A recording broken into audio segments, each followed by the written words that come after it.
vous êtes déjà demandé à quoi vous serviez? Voilà, je vous l'accorde, la question est volontairement provocatrice, mais pour autant, elle est ni agressive et certainement pas condescendante. En fait, si je vous pose cette question, c'est qu'il y a quelque temps, j'ai changé de vie, comme certains le diront. Je suis passée d'un métier en col blanc à la défense, après de longues et hautes études, à un métier dans le secteur de l'art contemporain et du secteur associatif. En fait, quelques années avant ma sortie d'études, j'avais développé cette passion assez dévorante pour l'art contemporain, en ce qu'il a d'actuel, en ce qu'il a de profondément ancré dans la réalité, pour son pouvoir de sublimation et de dénonciation aussi. Par ailleurs, j'avais l'intime conviction, et ça c'est certainement par orgueil, mais qu'il fallait que je serve à quelque chose. Alors j'ai rejoint cette structure que je suivais depuis assez longtemps, qui s'appelle Thanks for Nothing, et qui combine parfaitement art contemporain, engagement et solidarité. Donc cette association, elle a pour objectif de mettre en lien le secteur associatif et l'art contemporain par le biais de projets ou d'événements, comme des ventes aux enchères caritatives ou des expositions, le plus souvent dans l'espace public, tous nos événements étant gratuits et accessibles à tous. Alors pour vous citer quelques exemples, on a par exemple, notre première opération en 2017, c'était une vente aux enchères au profit de 5 associations pour les personnes réfugiées, qui a permis de lever plus de 2 millions d'euros, qui ont été intégralement reversés à ces associations. À côté de cette vente aux enchères caritative, on avait une exposition au Palais de Tokyo, qui est un des plus grands lieux de l'art contemporain à Paris, voire en France. Et cette exposition était évidemment ouverte à tous. Après, on a aussi eu des projets dans l'espace public. Par exemple, à l'occasion de Nuit Blanche 2018, sur le pont Alexandre III, où il y avait donc effectivement un parcours d'œuvres, une vaste collecte de livres, d'objets d'art. On en a récolté jusqu'à 35 000, et où il y a eu un moment absolument magique, que vous voyez derrière moi, où la très grande danseuse contemporaine Marie-Claude Pietragala est venue danser comme ça, au milieu du pont. Et c'était vraiment un moment fabuleux. Il y a 3 semaines, là, on a emmené plus de 500 enfants dans les galeries du 8e arrondissement de l'avenue Matignon, des galeries d'art contemporain, mais aussi d'art moderne, pour leur faire comprendre que l'art est accessible à tous, qu'ils ont le droit de rentrer dans les galeries pour découvrir l'art. Et voilà. Du coup, la structure, elle combine donc, 2 types d'engagement. Donc, d'une part, vis-à-vis de la promotion du travail des artistes, mais aussi vis-à-vis de ces associations.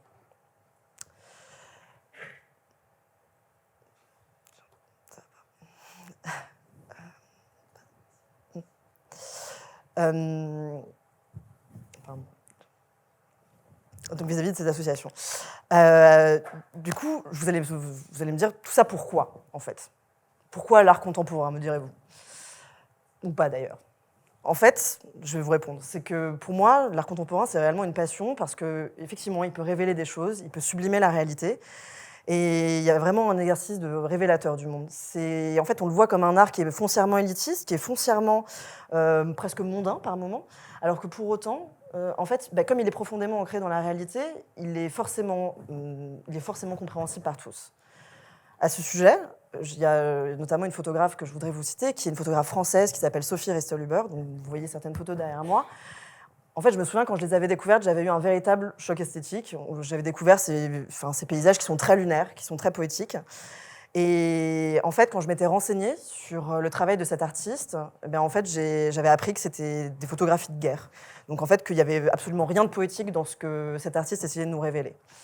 Pour autant, c'est comme ça aussi que j'ai compris, c'est grâce à cet artiste que j'ai aussi compris que c'était là, dans cet interstice-là, en fait, que se nichait l'artiste pour nous révéler des choses, pour nous révéler le monde en ce qu'il a de beau, mais aussi en ce qu'il a de choses à améliorer. Alors, du coup, donc de fait, je pense qu'en fait cet art il doit être rendu vraiment accessible à tous. Et à ce sujet-là, en fait, parce qu'il a effectivement ce pouvoir de révélateur en fait dans le monde. Et à ce sujet-là, je vais vous citer un philosophe que j'aime beaucoup, qui est un philosophe américain de la fin du XIXe siècle et du début du XXe siècle, qui s'appelle John Dewey, qui conférait à l'art une dimension purement sociale, même avec une fonction réconciliatrice en fait. Pour lui, l'art, la culture est créateur de liens sociaux. Et en fait, je suis particulièrement d'accord avec John Dewey quand, pour moi, l'art est présent dans l'espace public.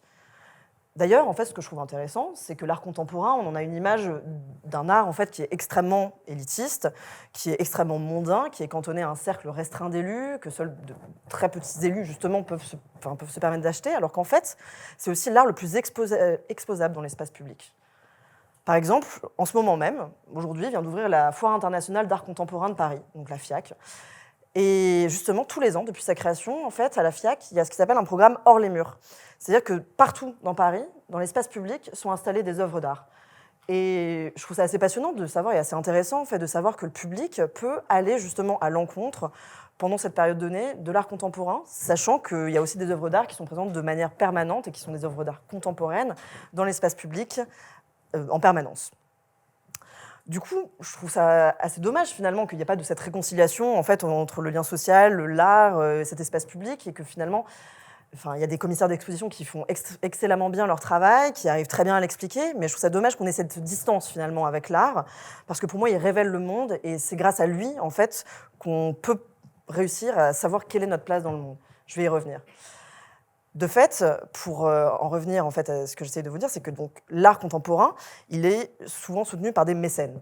Et ces mécènes, ils ont souvent de très gros moyens. Donc là, j'ai cité 2 exemples derrière moi. Donc, il y a d'une part la vue d'une partie de la Bourse du Commerce, en fait, qui a ouvert il y a quelques mois à Paris, qui expose la collection de François Pinault. Et à gauche, vous avez donc la fondation Louis Vuitton, qui est donc la fondation de Bernard Arnault, qui lui aussi expose une partie de ses collections d'art contemporain dans cet espace. Et alors pour autant, et pour en revenir à la structure avec laquelle je travaille, Thanks for Nothing, on n'a pas du tout en fait les moyens de ces grands mécènes, on n'est pas du tout milliardaire. Et pour autant, on a réussi jusqu'à présent, et comme je vous le disais, à lever plus de 2,5 millions d'euros. Donc c'est vraiment ce qui me permet d'illustrer ce que j'essaie de vous dire, c'est que pour moi, l'art peut soulever des montagnes et qu'on peut réussir à soulever de l'argent sans forcément, au départ, être milliardaire.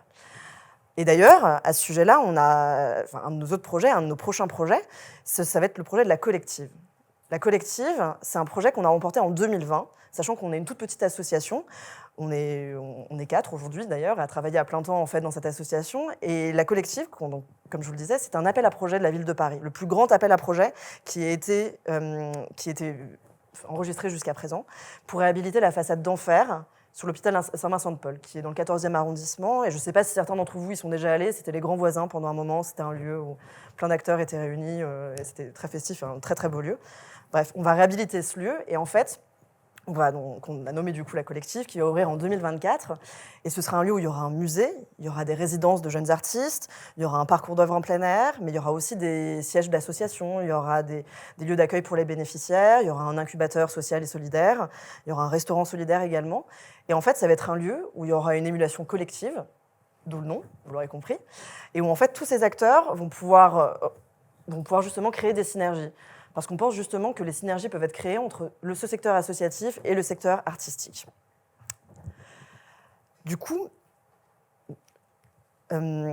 j'ai vraiment cette intime conviction, effectivement, qu'il peut y avoir ces liens qui soient faits justement entre ces deux sphères. Parce que même si, effectivement, comme je vous le disais, nous, on n'a pas les moyens de grands mécènes comme Bernard Arnault ou François Pinault, ou peut-être que parmi vous se cachent quelques milliardaires, je ne le sais pas. Mais en tout cas, on a tous le pouvoir d'agir. Personnellement, et si je vous parle de l'art contemporain, c'est parce que c'est via ma passion pour l'art contemporain que j'ai compris qui j'avais envie d'être en fait dans ce monde. Que j'ai compris très réellement comment j'avais envie d'être utile, comment j'avais envie d'aider. J'ai découvert des artistes merveilleux, j'avais l'impression qu'ils parlaient le même langage que moi, qu'ils révélaient le monde en fait, en ce qu'il avait beau et ce qu'il avait aussi de moins beau, en fait, simplement par leur pratique. Et de fait, je pense que ce sont effectivement 2 champs réconciliés ou à rapprocher au moins. Donc, tout ce que j'essaye de vous dire, c'est que, effectivement, on peut trouver cette utilité, mais qu'en fait, il faut se mettre dans une posture qui soit idéale, justement, pour comprendre le monde, en suscitant votre curiosité. Et du coup, si l'art contemporain, vous l'aurez compris, se base sur cette forme de mécénat, cette philanthropie, justement, en fait, ce que je veux vous dire en fait, par rapport à ça, et je vais citer d'ailleurs quelqu'un que vous connaissez certainement, qui s'appelle André Malraux, qui a dit en fait que l'art est le plus court chemin de l'homme à l'homme. En fait, cette citation, moi, je la comprends comme l'art, en fait, qui a un lien entre nous tous, qui a un lien entre notre humanité, qui est propre à chacun. Et je la trouve vraiment parfaitement belle. Mais je pense que je peux plutôt vous laisser vous imprégner de cette citation et vous laisser la pondérer, vous laisser vous l'approprier, puisqu'elle doit être vraiment intégrée par chacun d'entre nous. De fait, pour en revenir à ce que je disais, on a tous notre place, tous notre rôle à jouer, effectivement, il faut comprendre cette humanité qu'on a au cœur de chacun d'entre nous. C'est pour ça que, et ce, même si on n'a pas forcément les moyens, comme je disais, de milliardaires.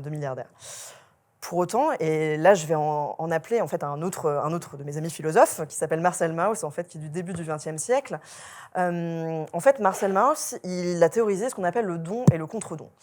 Le don et le contre-don, donc ça peut être le mécénat, donc en fait effectivement des personnes dont je vous parlais précédemment, mais en fait ça peut aussi être des dons à des échelles beaucoup plus réduites, des échelles qui vous font comprendre justement que vous avez votre place dans ce monde, votre rôle à jouer et votre place dans la société, et que en fait tout ce que vous pouvez faire à votre échelle, qui est petite mais qui n'est certainement pas négligeable, en fait a vraiment et réellement une importance. Pour en revenir à ce que disait Marcel Mauss, en fait, donc, il a théorisé ce don et ce contre-don d'après la triple obligation donner, recevoir, rendre. Et en fait, pour lui, cette triple obligation, elle permet de générer en fait du lien social. Et en fait, elle est fondatrice du contrat social. Et en fait, je suis complètement, enfin, vous l'aurez compris, sinon je ne le citerai pas, mais je suis complètement d'accord avec lui parce que pour moi, c'est à travers des gestes, des petits gestes en fait tous les jours, où justement on arrive en fait à trouver non seulement un sens à ce qu'on fait, mais aussi à trouver notre place, à trouver ce qu'on a envie de faire de notre vie, et à voir en fait, on va voir mieux le monde, et à voir comment est-ce comment il peut être beau, mais aussi comment est-ce qu'il peut être amélioré. De fait, par exemple, il y a un exemple très simple, c'est la tenue que je porte aujourd'hui. En fait, elle est à l'image un peu de ma garde-robe, c'est-à-dire que depuis quelques temps, en fait, j'essaye de ne porter uniquement, vraiment que du seconde main. Donc celle-ci, c'est une robe par exemple vintage que j'ai achetée il y a quelques temps déjà et qui a été, je sais dans quelles circonstances elle a été confectionnée, il y a 30 ans à peu près. Et en fait, en ayant ce genre de petits gestes et en ayant une garde-robe, enfin des vêtements en fait qui soient exempts de tout lien avec la fast fashion, je me dis qu'en fait j'économise des milliers de litres d'eau, un transport en fait depuis des pays qui sont parfois très éloignés et des conditions de travail qui sont parfois assez déplorables, pour ne pas dire extrêmement condamnables. De fait, ce que j'essaie de vous dire via cet exemple, qui peut paraître mineur, mais qui en fait, que je porte sur moi, c'est qu'en fait, vous avez tous votre rôle à jouer en fait, dans la société. Mais en fait, effectivement, ce rôle que vous allez trouver, vous n'allez le trouver que si vous vous mettez dans la posture idéale pour comprendre le monde, pour vous en imprégner, pour voir ce qu'il a de beau, effectivement, ce qui a changé. Et il faut en fait sans cesse que vous suscitiez votre curiosité. Ça peut passer par l'art contemporain. Moi, ça a été l'art contemporain. Vous, ce sera peut-être autre chose. Même si je vous incite bien sûr à effectivement aller voir des expositions et à vous ouvrir sur ce monde merveilleux qu'est celui de l'art contemporain. Mais voilà, genre vous avez effectivement tous votre rôle à jouer. Donc, et ça, vous pouvez le faire, mais même si vous n'avez pas le PEL de Bernard Arnault, que vous n'avez pas forcément l'histoire de la Fondation Abbé Pierre, la force de frappe du Secours populaire, ou même l'assurance vie de François Pinault. Alors en fait, ce que j'essaie de vous dire, c'est que je vous exhorte, chacun d'entre vous, même si je ne connais mais aucune des passions qui vous animent ou des convictions qui vous habitent, j'exhorte vraiment chacun d'entre vous à trouver votre humanité, quel va être votre lien à l'autre. Parce que, en fait, ce lien que vous avez à l'autre et votre humanité, elle est extrêmement précieuse, tant dans sa dimension individuelle que collective. Et voilà. Pour moi, c'est ça ma vision du Lead for Change. Et je vous remercie.